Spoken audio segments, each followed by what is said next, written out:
Hi, well, welcome to One Simple Recipe, where we are hoping to get you one step closer to better health. I'm Judy Matusky, and a registered and licensed dietitian, as well as a culinary nutritionist with Athens Nutrition. And today it's all about meatballs. Well, actually, for the next couple of weeks, it's all going to be about meatballs. And today we're making chicken piccata meatballs, which are really kind of a riff on just the traditional chicken piccata recipe that would use, like a thin chicken breast where we're using lemons and capers and garlic and a little white wine. So that's what we're making today, but we're going to do it in meatball form. And I just love meatballs because I think they're just these great little, flavorful protein packages. So let's go ahead and get started. The first thing is, it's going to be in a couple of steps. This video, just forewarning, might be a little bit longer than our typical videos because I did want to go through a couple extra things that we normally do because I added a little bit to the recipe, and we'll talk about that. So if you can't stay on for the whole time, that's fine. You can always watch these on the replay. We have them at Athens Nutrition's YouTube channel, and they also do live, I think, 30 days on our Facebook, Athens Nutrition's Facebook page. All right. First thing we're going to do is we're going to make breadcrumbs. So if you're using store-bought breadcrumbs, that's fine. Again, no worries. I typically don't. I don't use breadcrumbs enough to buy them from the supermarket and keep them in my pantry, and then I end up not using them, and then they get a little bit stale, and I throw them out, and it seems so wasteful. So I always have bread, and I always, we're trying to cook in a little bit more, healthful way. Ideally, whole grain is really what we're trying to eat when we're eating bread, as often as possible. So I always have whole grain in my freezer. This is just Ezekiel toast or Ezekiel bread. I had just a few pieces left in its wrapper in my freezer. I took them out last night. I just broke them up a little bit and put them on a sheet tray and popped them in my oven. I didn't turn the oven on. I just put them in the oven, let them in there overnight, and then you have they're dried out, perfect for making breadcrumbs. Or if you have any leftover bread, the heels of the bread. I mean, they're great to save and just pop them in your freezer, and then when you have time, just pull together some breadcrumbs. I just love doing this just because I just don't use them enough in this way. Then once I make them, and I'm just going to break it up and throw it in the food processor. So I'm going to use the food processor again for making the meatballs. So I didn't mind bringing out the food processor because sometimes I'm like, do I really want to do that? That's one more thing to wash. But with this, I'm going to use it again anyway. So I might not do all of these just right now. I will later. But once you create the breadcrumbs, then I usually just put them in a jar, label them, and pop them in my freezer. Then I have breadcrumbs whenever I need them, and they're fresh, and they just taste better to me than the store-bought, because who knows how long they've been on the shelf, right? All right, so here we go. I'm just going to roll this up.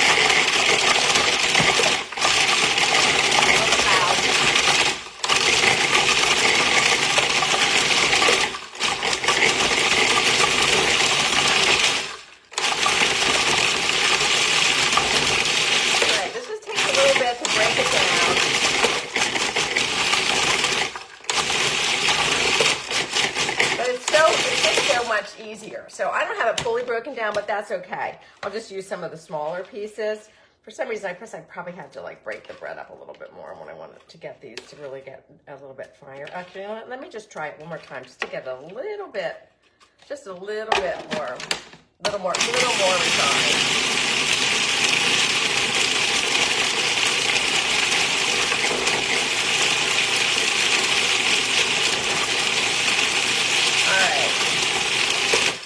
Go ahead and take this out.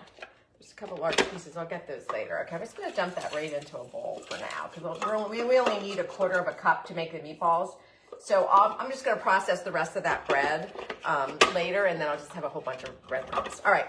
So now what we're going to do is we're going to make the meatballs first. All right, let's just get started on that, and then I'll talk because I want to get these on the stove. All right. So the first thing that you're going to do is, and this is where I changed the recipe a little bit than what's online. I came across a great idea that I think was a great idea that Cooks Illustrated put out. And this is taking ground turkey. Now, this is labeled chicken piccata meatballs, but I'm actually just twisting it a little because I'm using ground turkey. I always have ground turkey in my freezer. So I didn't want to go out and just buy ground chicken just for this. You can use ground turkey and you can use ground chicken. You could use lean ground beef. We'll talk a little bit about that, but then it really kind of takes it away from being like a turkey or a chicken kind of piccata. But what we're doing is we're going to make a ground turkey base to start with, to build out these meatballs. Basically very similar to the recipe that I have online for making the meatballs themselves anyway. I'm just changing it. I'm adding a few things. So the recipe that I have online is a little bit different than this, and I'll put this ground turkey base mix as a separate recipe up for you guys if you want to do this, because it's a great way to take your ground turkey, turn it into a base mix that could be used for meatballs, for burgers, for meatloaf kind of thing. And we'll talk a little bit about why I'm using ground turkey. But basically, it's just going to be one shallot, coarsely chopped, because it's all going into the food processor anyway. And then we just need 1/4 cup of those freshly ground breadcrumbs. So let me get those in. And then I'm adding, this is a little different than the ground turkey base, but I'm going to add a teaspoon of garlic powder, because that was what was in the original recipe for the chicken piccata meatballs as you're making them. So I'm just adding this to the base. And then I think it's about 1/4 teaspoon, and I'm going to use about 1/4 teaspoon of ground pepper. I pre-ground this pepper. I'm finding it easier sometimes to have pre-ground pepper in a bowl on my counter like I do my salt, just because it makes it easier to kind of grab and pinch it. And then about 1/2 teaspoon of salt. If you need to use less, go ahead. And that's all that goes into this right now. So I'm just going to pulse this a few minutes just to break up the shallots. All right, we'll kind of blend this together.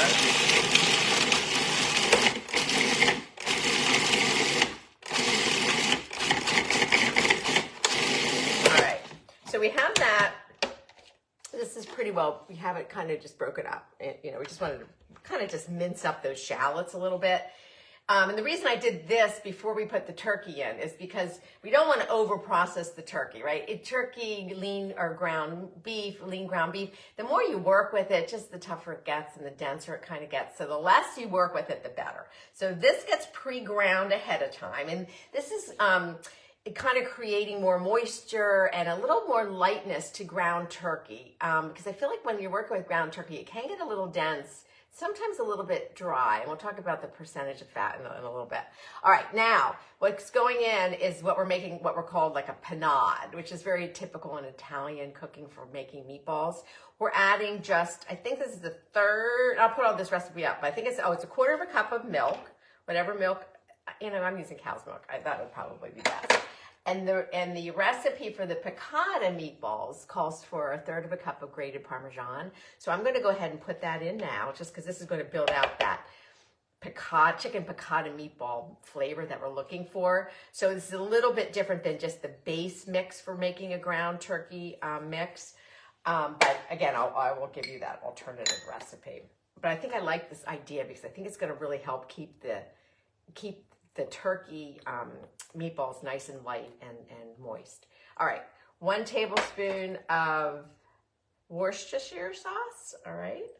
And the original recipe calls for adding some oil or butter. I don't think we need that right now. I think we'll be fine without it. Then it's the pound of ground turkey.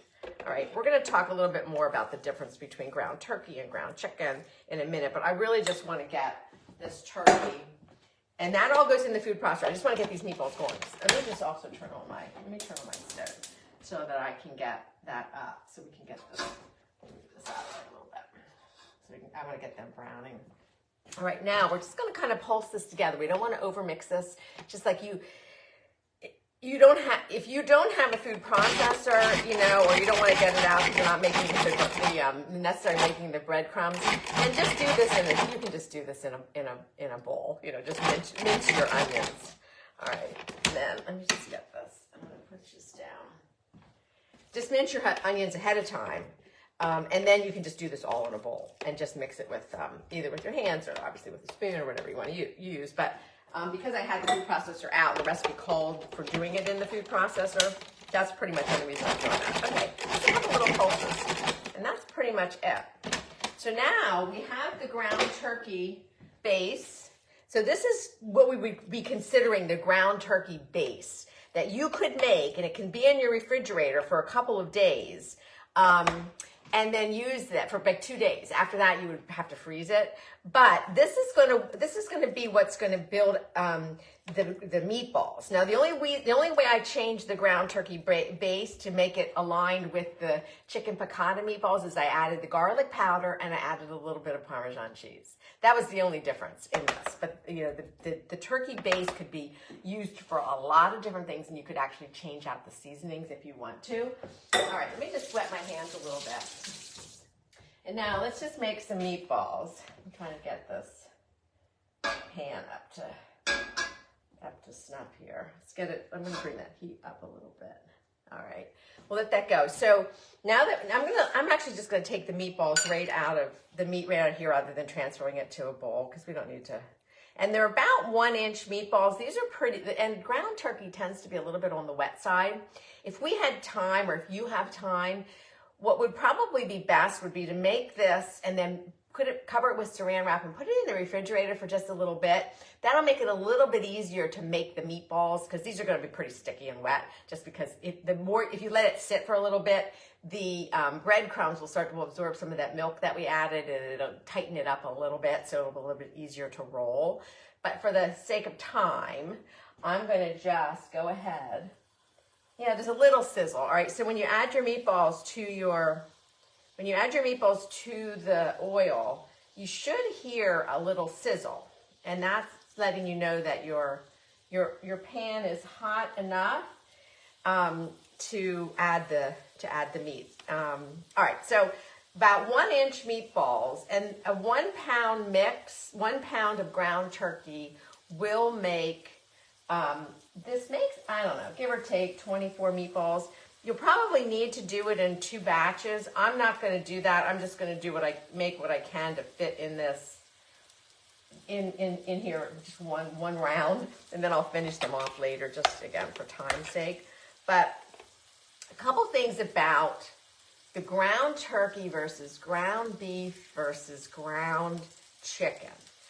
I get this question a lot, and because it's a good one, because I feel like it's confusing. So if you're cooking to get the best flavor, and you're not necessarily concerned about the saturated fat content of the meat or the healthfulness necessarily, then you obviously use whatever you want.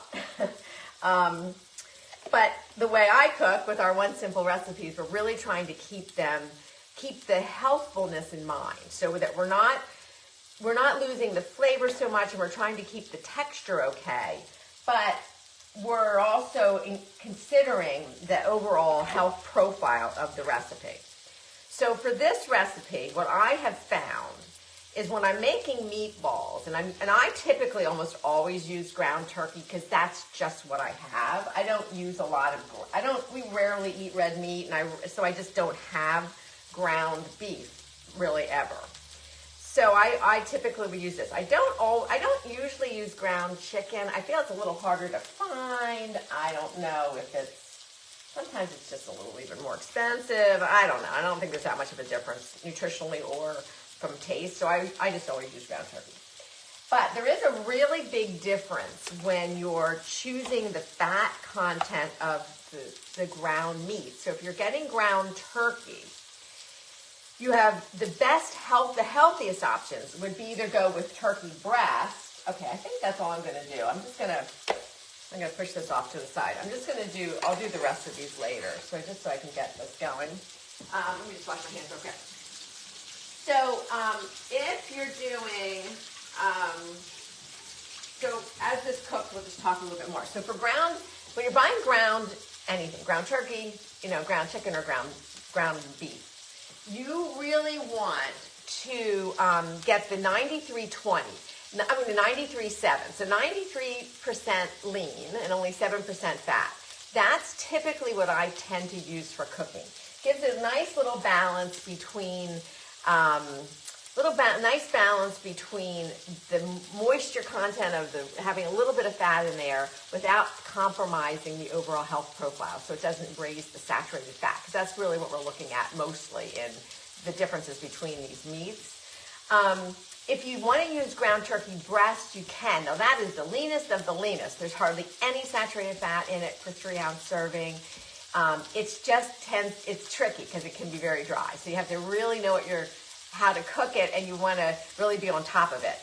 If I was using ground turkey breast to make this recipe, I would have added probably a tablespoon or 2 of olive oil to this ground turkey base, just to bring a little bit of fat in there without it, but it being healthy, heart-healthy fat. So that would be one choice, and sometimes I do that. I mean, that's great.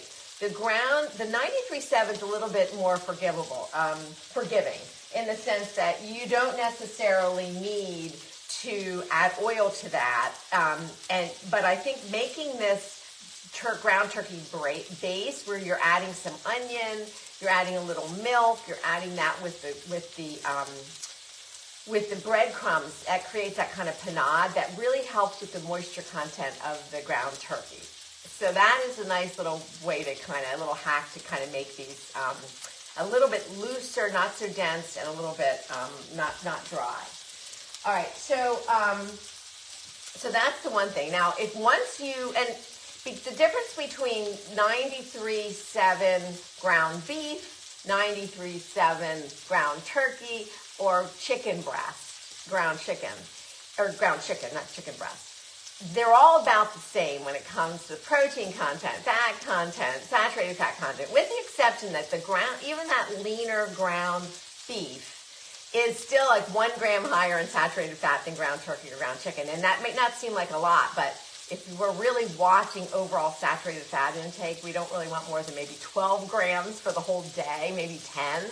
So, a difference of 1 gram going from 2 grams to 3 grams, I mean, it can add up, right? So that's just easy for me to do ground turkey. Now, if you are using ground beef, I would definitely try to keep it to the 93.7. Once you go to something like an 80-20, which would be the next step up, it really significantly, the fat content, the saturated fat content, the overall calorie content goes up significantly. Now, for some of you, that might be great in a sense, because it does, the more fat, the more flavor, and a little more forgiving it would be. But if you are being more mindful around, like saturated fat content of your meats, then I wouldn't suggest the 80-20. I think that starts to get a little bit too. All right. I'm chatting now. I'm going to flip these over. They really are brown. I'm going to turn it down a little bit. So the one thing with this, I normally, when I make meatballs, I typically, I'm going to turn it down. I'll be setting my smoke alarm on. I typically I do them in the oven. I roast my meatballs 99% of the time. If I was making meatballs, they go on a lined sheet tray in a 425-degree oven, and I roast them and I flip them and I turn them around. For this recipe, I didn't do that because I want these little blackened brown bits, the fond, at the bottom of this pan, because we're going to need that for some flavor to create the sauce. So in this particular dish, sometimes I do just skip this because I feel like this is a little more tedious. You have to do it in 2 batches.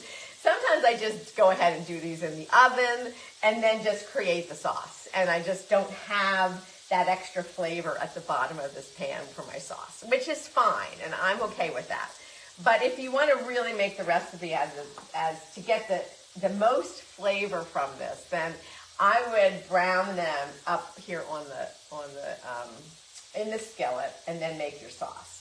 So I'm just going to let those go just like maybe another minute or so, and then I'm going to take them off and just put them on I'm just going to put them on a plate.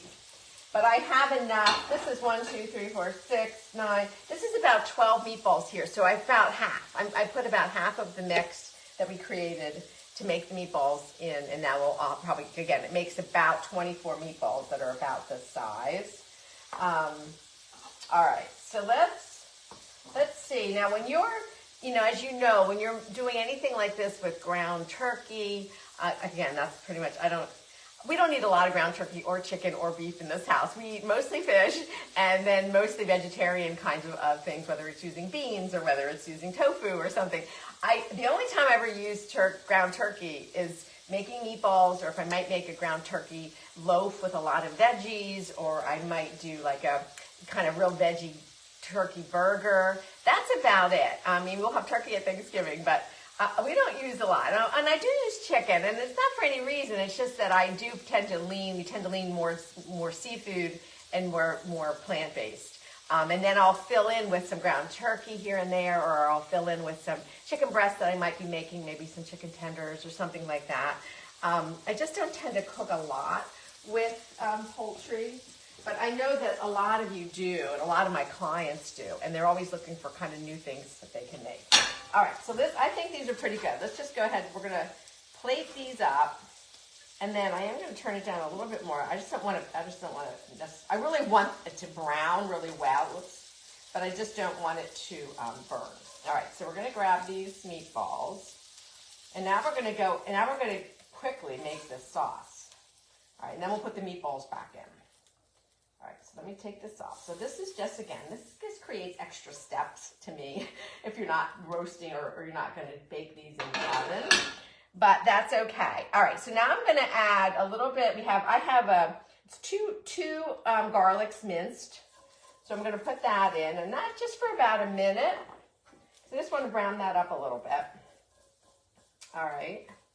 And I forgot my wine, but I always have wine, red and white, sitting on my counter, that ones that we maybe opened and finished. So I always have it available, and it's great for deglazing. So we're going to use about half a cup of wine here. Just whatever white wine you have that you have around that you would be drinking, that we'll add to that. And then we're going to add, you know what I forgot to? I forgot my vegetable stock. It would be chicken stock. But I don't have chicken broth right now, so I'm using a reduced sodium, better than bouillon vegetable base. And you only need, I gotta double check this recipe because I can't remember exactly how much we need. 2/3 of a cup, okay. So we do need 2/3 of a cup, and I'm gonna let this run under some hot water just so I can open that up. Yeah, I didn't have chicken broth. You could use chicken, you could use vegetable. If you have homemade, fantastic. I don't always have homemade. Sometimes I do, mostly vegetable. I sometimes make chicken broth though if I'm roasting a chicken, and I'll save the bones and do that. But usually I'm using better than bouillon. I like to get the reduced sodium just because it helps to keep the overall sodium content a little bit lower, and then I can adjust as needed. So all I'm doing now is that we are sauteed up the garlic in here for like a minute, and then I added the white wine, and now I'm just what's called deglazing the pan. So all of those brown bits that were in here from the meatballs really is going to help to create this nice flavorful sauce. All right, so I don't know if you can see, but actually it's pretty hot. Let me just grab this. But I'll show you how quickly. All I did was add white wine, and because of the brown bits, look at that nice rich sauce that created just from what was on the bottom of the pan. And that was, again, that was just white wine in there. So that's all that flavor is going to be from the brown bits at the bottom. All right, so let me get this off. So I'm going to use about a teaspoon now of this base, because I want to use, I'm going to use my finger, it's clean, because I'm going to add a little water then. It calls for about 2/3 of a cup of water, or 2/3 of a cup of chicken broth or vegetable broth, and I'm just going to go ahead and add a little bit of water to this, and I do have 1/3 of a cup. Where did I put that? Because I had that for the cheese. Don't know where I put it, but all right, let me just use this. All right, close enough. All right, so I'm going to add so this would be the equivalent of adding the broth, the chicken broth. All right. So we just had half a cup of white wine in here with 2 minced garlic cloves. I'm going to turn this up. And now I'm just stirring it just so I just want to kind of break down and melt down the better than bouillon that I added, just so it gets into the water. What's nice about the better than bouillon too is that, you know, you can keep it in your fridge and then you can create a broth really quickly. You don't even have to add this to the water, make the broth out. You can just add this and then add the water. It just, again, saves some steps. All right, so that's going to come up. All right, so we have that. Then here's where we're going to add a full jar of capers. And this is, again, it's chicken piccata. And it's chicken piccata is not chicken, or turkey piccata, whatever we're making, is not piccata without the capers. So it has to have lemon and it has to have capers. I mean, absolutely must. And I think white wine would be the other thing. So you would use a full jar, about 3.5 ounces, 4 ounces. I think this is a 4-ounce jar. Drain them and then add them to the sauce. So I already had some left over from a big jar that I put in a small jar. These were in my refrigerator. I drained them. I'm going to say this is probably close enough to being about 3 or 4 ounces. So they're all going to go in. And that gives it that nice little briny, a little salty. So I'm not going to add any salt to this now. I'll taste it at the end, but because we picked up a little bit of sodium from the better than bouillon, and this is going to have some as well. And so it's just that, and then we're just going to add the final thing, which is really the lemon juice. And I just wanted to test this because it called for 2 tablespoons of lemon juice. And I was like, usually you say maybe you're going to get a tablespoon or 2 per half of a lemon. And then you might get, 2 to 4 from a whole lemon. So this is what the juice that I was able to get out of 1.5 lemons. And it really does depend so much on, is the lemon really juicy? How big is your lemon? So sometimes when you just say the juice of 1 lemon, it's really sometimes hard because who knows how much that is. So I was just curious because I used 1 lemon and I thought that doesn't even look like 2 tablespoons. So I juiced the half of another lemon because I'm trying to get 2 tablespoons. So was really curious. So I'm going to add, this is, again, yeah, it did take almost that second half of a lemon. So in this case, my 1 lemon would have given me 2 tablespoons of juice, I would say. All right, so that's that. And now I am going to do a little bit of, since I have some pre-ground pepper that I ground from my pepper grinder, I'm going to add maybe, I don't know, 1/4 teaspoon of pepper or so. All right, now then you just kind of bring this up to a nice simmer. So right now I have it on kind of medium-high heat, but I'm going to then, when I add the meatballs back in, I'll turn it down a little bit, but you do really want to get it up to almost like a high simmer, not quite a boil, but a high simmer. Now, normally we would have double the amount of these meatballs, so there'd be, 24 of them. Right now I only have the 12, but I'm going to add those back in. Now, because your meatballs aren't cooked, just know that. We just browned both sides of the meatballs, so we didn't cook them. So now we need to cook them. So they're going to go back into this broth that we created. And then, again, if you have any of the little drippings that are on your plate, just go ahead and scrape that back in, because all of that is flavor. It's really going to help enhance this dish. All right, so we have the meatballs in. Now, now I'm going to turn the heat down, because now we want it at a fairly low simmer. We don't really want this boiling. And you can just turn them over just so that we really get them, because they're not going to, I'll bring it over in a second, but they don't submerge into the liquid. There's not enough in here. And I actually doubled the recipe because for the sauce. The sauce was half this amount, and I found that when I was making it, just wasn't enough sauce, especially if you want to serve these over rice or over pasta or even over some roasted vegetables. It'd be great over spinach, like a nice steamed spinach. It would be great. You kind of want a little bit of the sauce to drizzle over whatever else you might be eating it with. And I just felt that originally it was just not quite enough sauce, so I doubled it. And I'm pretty sure the recipe that I put up online is with the doubled amount of sauce. All right, so then you're going to cover this. All right, let me just show you this. Okay. All right, because it's hard because I know the angle of this. All right, so there are the meatballs. And again, this would be, and they'd fit. You know, I could add twice as many meatballs in here, so there'd be 24. And they're just going to simmer in that broth. They're not covered. They're just maybe a third of the way up the meatball.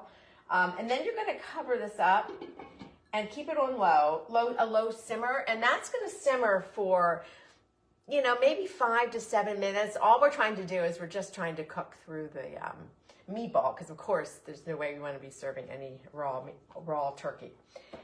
All right, so there, and then you want to taste for seasoning, see if you do need a little bit more lemon juice. Maybe you need a little bit more salt, or for you, I know I won't, because again, I tend not to cook with for things that are really salty, but you may need a little more or a little less, so you won't have to add any.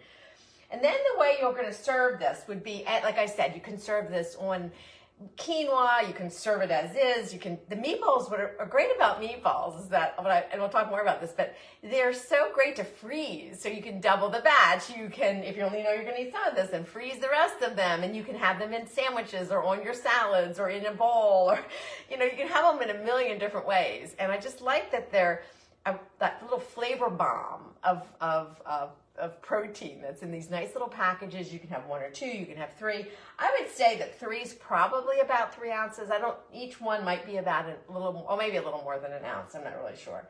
But I would say 3 is probably a good serving size for most women, you know, depending on your protein needs. But, so anyway, so this would be covered. And then to serve it, and once you plate it, I'm going to just go ahead and do this now. But then you just take a little bit of Parmesan cheese, and we'll just, you know, you want to sprinkle that, like a little bit of that on top of when you're serving. And then I would take maybe some chopped parsley. If you have some fresh parsley. This is parsley that has been in my refrigerator since last week. I kept it in the bag that it came in. I didn't wash it.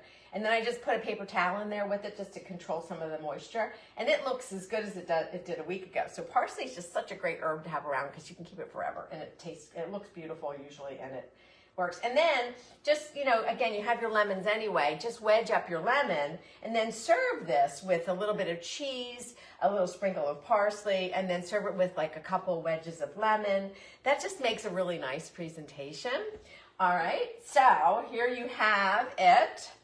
We have the chicken piccata meatballs with a little bit of Parmesan and capers and fresh lemon juice, a little white wine, and the sauce, the richness of the sauce does come from the browning those meatballs in the pan. But again, it's one pan, so you don't even have an extra sheet pan to worry about, although I line them, so it doesn't really matter. But you could bake them in the oven, which, like I said, most of the time I tend to do that. But it does lend to a better, richer sauce if you brown those on the stove. I'm going to go ahead and cover these because I'm going to let this go now for like another 5 minutes or so. All right, so until next week, we're going to do, I think I'm bringing you 2 more weeks of different kinds of meatballs. Next week, it's going to be this Vietnamese meatball, which is phenomenal. And I'm saving my favorite to the last, which is going to be this herby meatball. That is one of Molly Boz's cooking recipes, and I loved it. And I'm going to bring it to you, not next week, but the final week of the month. All right, stay well till then. Enjoy here in the Northeast. We had beautiful weather yesterday. It looks like we're going to be in the 50s today. It's a little cloudy. All right, stay well. Bye-bye.